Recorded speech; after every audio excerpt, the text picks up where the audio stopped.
Verne. Translated by Anonymous. Chapter 8.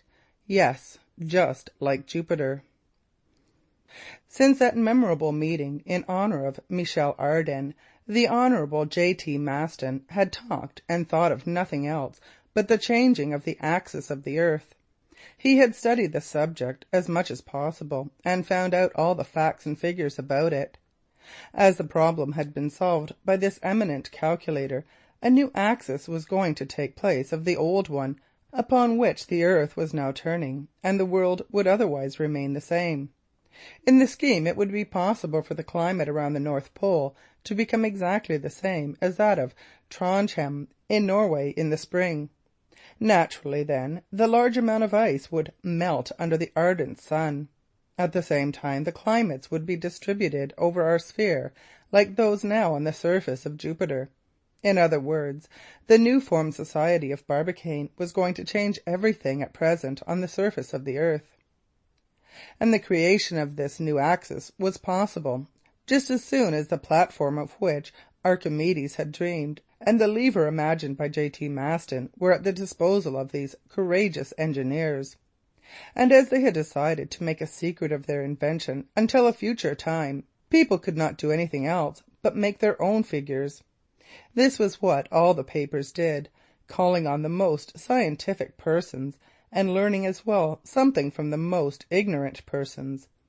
If there really were people living on the surface of Jupiter, they had a good many advantages over those on the earth, advantages which had all been narrated and explained in the meeting which was held before the trip to the moon. All these advantages would come to the people living on the earth if Barbicane and Company could accomplish what they intended to do. 24 hours would then always separate two noons from each other. Twilight and dawn would always be as they are now. But the most curious thing of all would be the absence of the different seasons of the year. Now there were summer, winter, fall, and spring. The people living on Jupiter did not know these seasons at all. After this experiment, people living on this globe would not know them either. As soon as the new axis would be in smooth working order, there would be no more ice regions, nor torrid regions, but the whole world would have an even temperature climate. What, after all, is the torrid zone? It is a part of the surface in which the people can see the sun twice yearly at its zenith, and the temperate zone but a part where the sun never goes to the zenith, and the icy region but a part of the world which the sun forgets entirely for a long time, and around the North Pole this extends for 6 months. It is simply the position of the sun which makes a country exceedingly hot or cold. Well, these things would not appear any longer on the surface of the world. The sun would always be over the equator. It would go down every 12 hours just as regularly as before. And among the advantages of the new method, said the friends of President Barbicane, were these, that each person could choose a climate which was best for himself and his health. No more rheumatism, no more colds, no more grippe. The variations of extreme heat would not be known any more.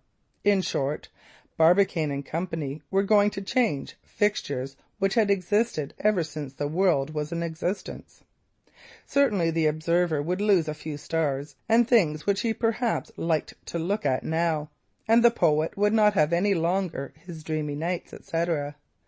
But what a great advantage it would be for the world at large.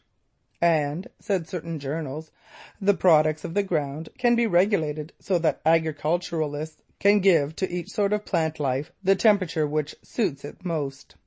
Other newspapers asked, will we no more have rain or storms or hail, things upon which a great deal depends in the harvest time? Undoubtedly, said the friends of Barbicane and Company, but these accidents will be more rare than they have been, as the temperature will be more even. Yes, taken in all, it will be a great advantage to humanity. It will be the real millennium of the earthly globe, and Barbicane and Company will have done a service to mankind which, but for them, would have remained an impossibility. Yes, said Michel Ardan, Our hemisphere, the surface of which is always either too cold or too warm, will no longer be the place for colds and rheumatism, etc.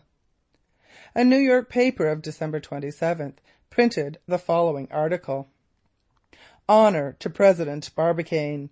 His associates and himself will not only annex a new province to our American continent, and thereby enlarge the already vast possessions of the United States, but they will make the whole world more productive and inhabitable. It will be possible then to put seed in the ground as soon as the crop had grown up and been taken out. There would be no more time lost during the winter, and the coal mines also would make the country richer than the value of its entire present reality. Barbicane and Company will change the whole world and put it in better condition. Thanks then to the people who have done this greatest of benefits to humanity. End of chapter 8.